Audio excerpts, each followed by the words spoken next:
So good morning everyone. So I'm actually at New York City. So today I'm going to share some of the tips when it comes to travel to New York. Okay, the first one is that how do you save on food? In New York City, most of the food are actually not that expensive, but there's a way to save the food. I recommend you to purchase like 99 cents pizza. That's actually one slice. It's enough for lunch and dinner.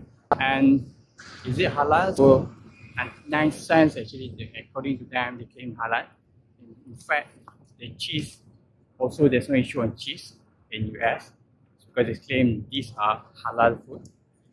And where you can find the 99 cents pizza, there are a lot of in Times Square, Brooklyn, and other places around New York City, right?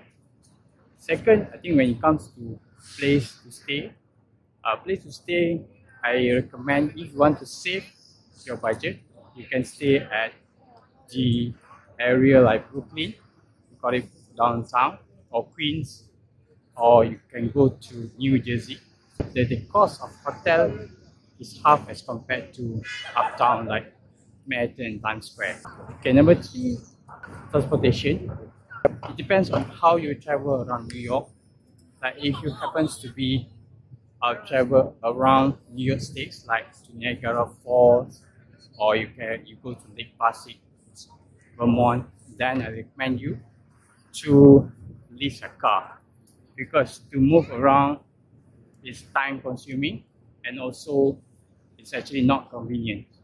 But if you want to cut your budget, then I think you can travel by bus. It's still fine, right? And then in terms of New York City, if it happens to be just in New York City or Boston, I recommend you just to take a train around the city.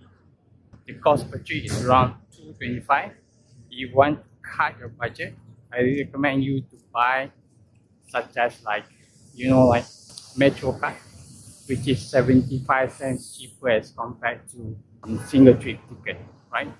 Okay, in terms of if it comes to driving in New York City or Boston, parking is quite expensive.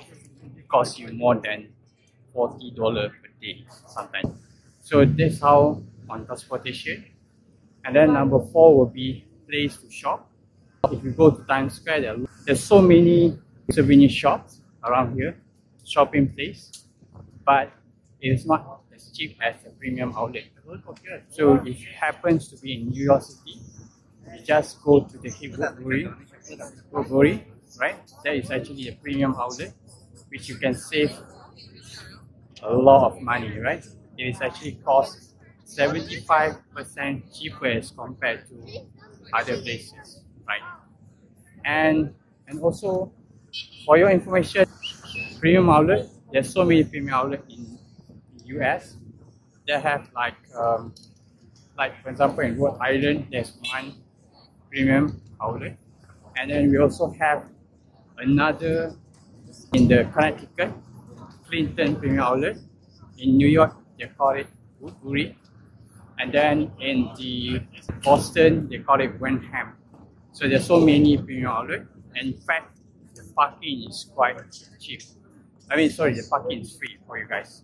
Except for Woodbury, they charge you $10 per park, okay, per day. Other than that, tips in terms of place to go, place to shopping. If you want to find a variety type of shoes, then you can go to like footwear, Macy. These are the shopping places that you can explore around New York City. That is actually on shopping, right? Okay, so if you want to, in terms of place to visit, what I recommend if you want to save a budget, Times Square is free to explore along the places. Another place that you can explore is actually at the Central Park, also free of charge. Right? If you want to see, you see, this is a Times Square. There's so many people around here. So if you want to skip from a crowd, then you have to go before 7 and less people, less crowd. If you want to go to Times Square. Other than that, same goes to Brooklyn Bridge. But you happen to want to observe the whole New York City, then you have to go to observation towers such as Ace or One World, right? So that is actually for a place to visit in US, in New York City. Pray for Muslim, it's not that difficult to find halal food around New York State. We saw in Niagara Falls, we also went to a few places like Rhode Island, even small places like Brewster, Cape Cod. There's so many halal food and mosques around New York City. But in terms of prayer time, they'll normally close during off-time prayer. Like for instance, if you go like around 1 p.m., then they will close for praying time. So it depends on certain places. Like we went to Rhode Island, they closed the mosque because we went there off prayer time, not during the prayer time. Okay guys, that's about it. Tips to save a budget in New York City. Thank you so much and I see you guys again.